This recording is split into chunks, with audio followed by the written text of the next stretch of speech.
Set 14 is finally out with new and old synergy. Let's see what Riot cooked this up. Bastion, your team gains 10 armor and magic resist, Bastion gains more. For the first 10 seconds of combat, Bastion increased their bonus by 100%.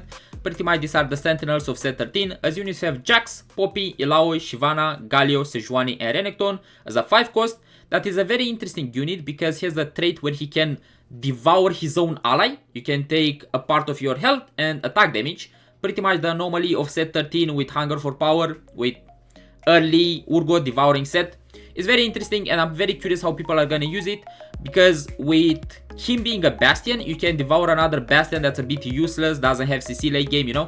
So it's very good. Execution abilities can critically strike and they gain critical strike damage. Their critical strike chance is increased based on their target missing health.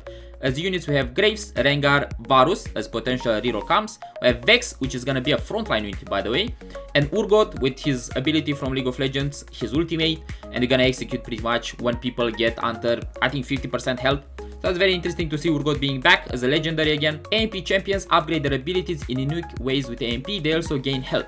As units, we have Nidalee, Naafiri, Yuumi, Annie, and Samira. Pretty much these are the experiment of set 13, I think. Slayers gain attack damage and Omnivamp. Overhealing heals the lowest percent health Slayer for 50% of the excess amount. As units, we have Mundo, Shaco, Vayne, Jarvan, Senna, and Zed. Finally, Zed is back. Thank you, Riot. Thank you.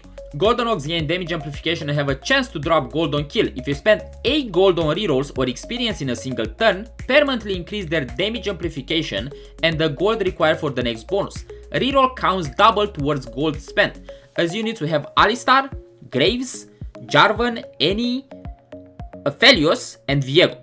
First when you look at gold on us, you're gonna think like, oh, this is a reroll camp, because you have like low cost units with maybe reroll Graves and Jarvan. But I don't think so, because you have 2 forecast units. You have Viego as a legendary, which you guys don't know yet, but pretty much Viego can duplicate an enemy unit and use it as an ally. Viego pretty much has this own trait where if in a combat you participate in the kill of a unit, you get that one unit for the next round, only one, as a clone, as a hologram, and gets a bonus item. So pretty much every fight, let's say you kill a Sejuani because she has a lot of CC and you want Sejuani, you kill it, and the next round you can use it as a hologram in your board. After you play this one round, the next unit you kill is gonna replace the Sejuani. So pretty much every fight, the new hologram that you're gonna get is gonna be different, which is very interesting. So I don't think Golden Oaks is necessarily a reroll. I think you can play reroll and you can play also fast aim. So that's very good. BoomBots fire a missile every 500 damage dealt on a nearby enemy that deals magic damage. 8% of damage taken contributes to damage dealt. As units you have Kog'Maw, Skarner, Fiddlesticks, Cho'Gath, probably as a tank, and Urgot. The question I have about BoomBots is, do item count? For example, if you have Sunfire and you deal damage with Sunfire, does it count to the damage you deal? Same with Ionic Spark. I'm curious to see exactly how BoomBots are gonna be played, because it looks like a reroll camp. Nitro. Every round Nitro champions grants Chrome to robot based on their star level. Each Chrome grants 14% health and 1 ability power. At 200 Chrome, it upgrades to T-Rex. 3 Nitro, you summon a robot. 4, you fire a giant laser. Alright, this is a reroll camp. Okay, we have Nidalee, we have Kindred, we have Shyvana, and Elise. Okay, all of these champions are kinda low cost. And for sure you need to play a reroll camp, because you need to stack the health on the robot as soon as possible. For those that are new to the game, this robot was in the game before. In the set with Legends, it was a menace. I'm gonna show you a clip here probably with like how broken he was. But I think Riot this time learned from the lessons and they're gonna balance it very, very good. I hope. Dynamo. Every 3 seconds your team gain mana. Dynamos gain 100% more. Pretty much these are the visionaries of set 13. We have Morgana, Jean, Elise, Miss Fortune, and Aurora. Aurora for the first time in TFT. She has a very interesting ability where she teleports to her own bench and pretty much takes the unit you have in the leftmost placement of your bench and put it on the board. Once the unit on the board dies, Aurora teleports back and like still doing the damage. I think this only works once per fight, so you cannot abuse this with like putting more units in the leftmost corner of your bench. We'll see how she works. Techie. Okay, first of all, right, that's a very interesting name. Techies gain ability power. Enemies hit by their abilities deal 10% less damage for 3 seconds. Pretty much there are the sorcerers of set 13. As units, we have Seraphine, Zyra, Shyvana, Veigar, Fiddlesticks, Mordekaiser, Brand as a forecast. Thank you, Riot. and Viego. So Viego is gonna do a lot of damage only from Techies. The interesting thing about Techies is that they are so similar to Sorks, but they are 8. If you guys remember, at the start of set 13, there were 8 sorcerers, and I decided we need to cut this 8 sorcerer because we don't want you to play like useless units, correct? So they made it 6. Now, this is preview, so of course there's a lot of things that can change until live. PB is 2 weeks, so it's gonna take a lot of time. But I'm very curious to see if Techies, I see you right, are gonna go from 8 to maximum 6. It's gonna open some interesting boards, I say. Bruiser, your team gains 100 health, Bruiser gain more. As units we have Alistar, Mundo, Darius as a 2 cast, Gragas as a 3 cast, Mordekaiser, Cho'Gath, and Kobuko. Kobuko finally comes back as a 5 cost. I don't know why I invest so much in Kobuko. Maybe some spoilers for League of Legends. I don't know. We'll see. But his ability is very interesting. It looks like Kung Fu Panda, so he's gonna be very fun to play, you know? Street Demon, allies in Penti Hexes gain health, ability, power, and attack damage. Some hexes are signature hexes and grant 50% more. Street Demons double all bonuses. As units, you have Mundo, Zyra, Senna, Jinx, Rengar, Brand, Nico, and Samira. Almost said Braum, I'm sorry. Very interesting to see that KD is back. We have a new effect where Street Demons double all bonuses. So pretty much you're gonna have to decide if you wanna position your carry in the corner to be as protected as possible, or maybe you want to put him in the signature hex to get more damage. Rapidfire, your team gains 10 attack speed. Rapidfire champion gain more on each attack, stacking up to 10 times. As units have Kindred, Kog'Maw, Twisted Fate, Draven, and Zeri as a forecast. Zeri is very interesting. If you guys didn't saw it, she makes some clones that deals 50% of her damage. So that's very interesting. All of these champions, all 5, can use Rage Blade. So for you that love Rage Blade Slam, also it's a bad item by the way most of the time. All of these champions from Rapidfire will love Rage Blade. It's gonna be a good item, so you can make it. Anima Squad. At each tier, pick a weapon that a random Anima Squad champion fires periodically during combat. Anima Squad champions gain armor, magic resist, and damage amplification. As units, we have Seraphine, Silas, Illaoi, Vayne, Yumi, Leona as a forecast tank, Zaya, and Aurora. Now, this synergy, it's interesting because the first time I played it, I got like an interesting Anima Squad, like a sniper that deals a lot of damage. I was like, oh damn, my Vayne with true damage is gonna do so much work. And then I realized that my Silas uses the sniper. I'm like, that's not good. But it's gonna be very interesting to see exactly how people choose the weapons, because maybe you get a very, very good weapon, but it's gonna be a very bad effect if like someone from your front line shoots with something with damage. So you're gonna see exactly what people like in Anima Squad when it comes to weapons. Talking about items, Exotech is similar. Gain unique items that can only be equipped by Exotech champions. They gain health and attack speed for each item equipped. As units, we have Jax, Jhin, Nafiri, Mordekaiser, Varus, Sejuani, and Zeri. Pretty much this is the OG Ink Shadow. You get your item, you put it on your damage dealer or tank, and you get a certain effect from the item, okay? For those who are new to the game, this is pretty much works like Camp Balance, where you can only use the items on certain champions, with a combination with Academy, because every game, the items from Exotech are going to be changed. So you get pretty much every game new items, so you cannot hard force this whenever you want. Syndicate. Get a Kingpin hat that uniquely upgrade the Syndicate champion ability. Syndicate champions gain health. We have Shaco, Darius, Twisted Fate, Braum, and Misfortune. I didn't do this with all the other synergies, but I'm gonna do it here. I'm gonna show exactly how every champion gets upgraded, because I think some of these effects are very interesting. This is Shaco. Kingpin bonus teleports behind the lowest health enemy within 4 hexes and deal bonus physical damage. Assassins are back? Or what? Now we teleport behind? Pretty much what Smidge does, but even better. Okay, I like this. Also, to note, Shaco passive and active. Passive gain 1.5 AD for each kill this unit. Shaco is a 1 cast. He can stack infinite. It's like Tristana, but better. Darius, Kingpin bonus increases ability range to 2 hexes, damage reduced by 10% per hex away. Heal health for each enemy hit, so pretty much has this Q that is like bigger and you hit more units. Oh, that looks cool. Ace High, TF is my favorite unit so far in this set, but he's broken as a Kingpin bonus. Throw a random special card at the current target that deals magic damage. Red card hits enemies in 1 hex area. Blue card deals 50% of his damage as true damage.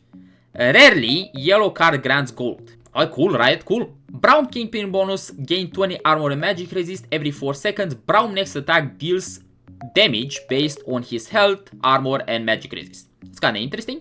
MF Kingpin bonus, fire 3 more waves. Pretty much the old MF. Looks cool though. Cyberboss. Your strongest Cyberboss upgrades to its final form and gains health, ability, power, and its ability hits more enemies. We have Poppy, we have Vanguard, Ziggs, and Kobuko. First of all, I think this is not a fast 8 comp every time. I think you have like 50-50 because you can play reroll Vanguard and Poppy. Cyberboss. Your strongest Cyberboss upgrades to its final form and gains health, ability, power, and its ability hits more enemies. As units have Poppy, Vanguard, Ziggs, and Kobuko. I think this can be a fast 8 comp and also a reroll comp because Poppy has the ability where she has this shield and throws this to the most furthest unit. So you can pretty much assassinate units with maybe BT, Titans, Sterak, Poppy 3-star, where you can throw this big ass shield and you kill the enemy carry if it's one cast or something like that. So it's very interesting to see if people are gonna decide to play like around Ziggs as a fast 8 or maybe play reroll against around Poppy and Vega reroll, no? Strategist, combat start, allies in the back 2 rows gain damage amplification, allies in the front 2 rows gain durability. Strategist gets triple, very simple synergy. You have Senna, LeBlanc, Yumi, Nico as the main tank of the synergy, and Ziggs. Divinicorp champions grants unique stats to your team, increase for each Divinicorp in play. Divinicorp champions gain double. Pretty much these are the old guild or the old heavenly. I love this synergy. I love synergies that let you play one unit and you get an effect because maybe late game you need more healing or you need more AP and stuff like that, so you can play like a Morgana, which is very interesting. Morgana gives you AP, Rust gives you armor and magic resist, Senna gives you AD, Gragas health, Vex critical chance, Renekton gives you attack speed, and Emblem gives you Omnivamp. Vanguard gains 10 durability while shielded, combat start and 50% health, gain a max health shield for 10 seconds. Very simple, frontline synergy, it's very good. We have Silas, Vi, Rust, new unit, Skarner, Braum, that's Jarvan, and Leona is the forecast of the Vanguard squad. I think mainly you're gonna play around maybe Braum, Jarvan, and Leona. I think Leona is gonna be like very contested. She has a very interesting ability. But we'll see exactly which units are good from Vanguards because this set we didn't really play Vanguards most of the time. I think a Mumu was broken at some point, but after that it's like Sentinels and Bruiser, so we'll see exactly. Cypher, gain intel by losing combat, increase for loot streaks. Gain a small amount for killing enemies. You may trade your intel for loot one time on either round 3-3, 3-7, 4-3 or 4-7. After trading intel, Cypher champions gain AD and ability power. As units, we have Vi, LeBlanc, Draven, Galio, and Zed as a forecast. Now, this is the loot streak synergy, okay? This is what everyone wants to see. It's like, oh, what's the new fortune? Cypher is the new fortune, but they try to do something different here. First of all, they try to make people be like, bro, stop open forting, okay? You need to kill units. So they're gonna reward you for killing units with a small amount of like Cypher. The problem here is that loot streaking with Cypher and killing units, it's not gonna be easy. So if the small amount is not like important enough, people are gonna ditch it. They're not gonna play for like killing units, they're gonna open fort, they don't care. Also, very interesting to see that you cannot cash out whenever you want. You can do it at 3-3, 3-7, 4-3 or 4-7.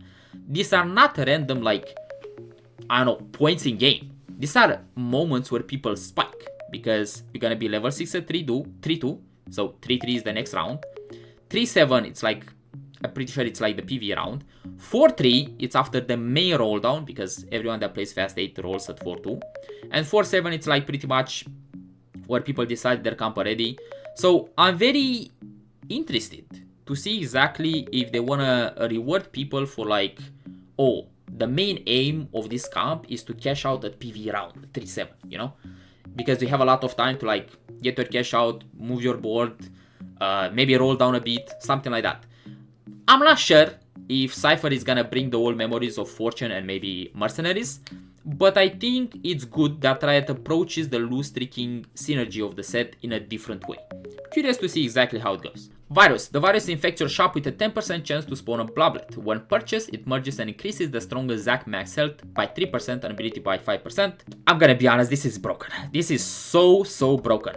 Two reasons. First of all, the higher you go in level, the more viruses you see.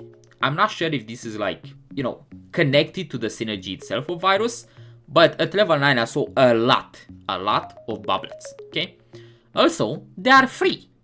Yeah, they don't cost anything. They just appear in your shop.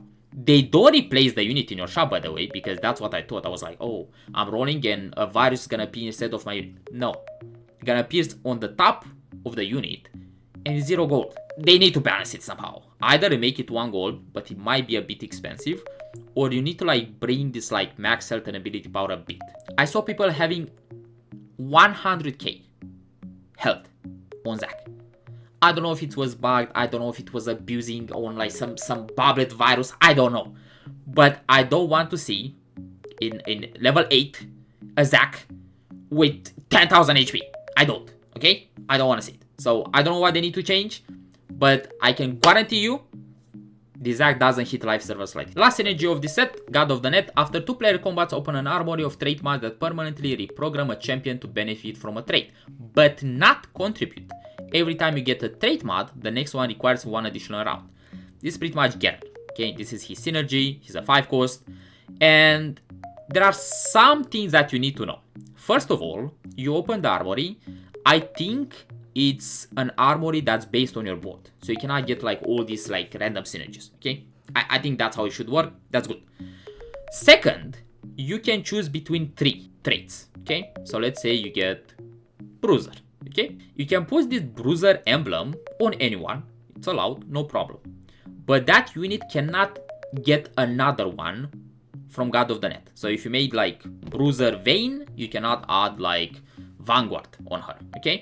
And you can never remove it. Another thing you should know is that you cannot get Vanguard, put it on Vayne, let's say, and you're not gonna get like 3 Vanguards all of a sudden if you have 2 before. So it doesn't help like your synergy count. You will not get like more Vanguard spats from like God of the Net and all of a sudden you're gonna have like 4 Vanguards. It doesn't work like that. And the last one that it's more important, actually there's 2 more. First of all, you need to wait every time 1 more round. So if you waited 2 rounds to get Vanguard spat from God of the Net, next time you're gonna get the spat, you need to wait 3 rounds, okay? And the last and the most important one that I think Rai didn't mention in this description is that if you remove Garen from your team, let's say you play Garen 2 rounds, you get an emblem, you put it on Vayne, boom, you have the Vanguard get Vayne. Nice, cool. If you remove Garen, you don't have Vayne Vanguard anymore. You lose it. So I'm not sure if that's how it should work. It kind of makes sense because, oh, you need to play like God of the Net to have all the synergies. But they need to mention it because I think people don't really realize it unless they play it like, you know, a few times. Pretty much these are all the synergies of set 14. I'm very curious to see exactly how it reaches live servers. PB hits in like 2 days, if I'm not wrong. So be ready for that. If you have any questions or you're curious about anything that happened in the set, let me know. Also, what do you think about the new set? Is this a W or we just go back to playing set 13 for another 2 weeks? I don't know. Let me know what you think. See you next time.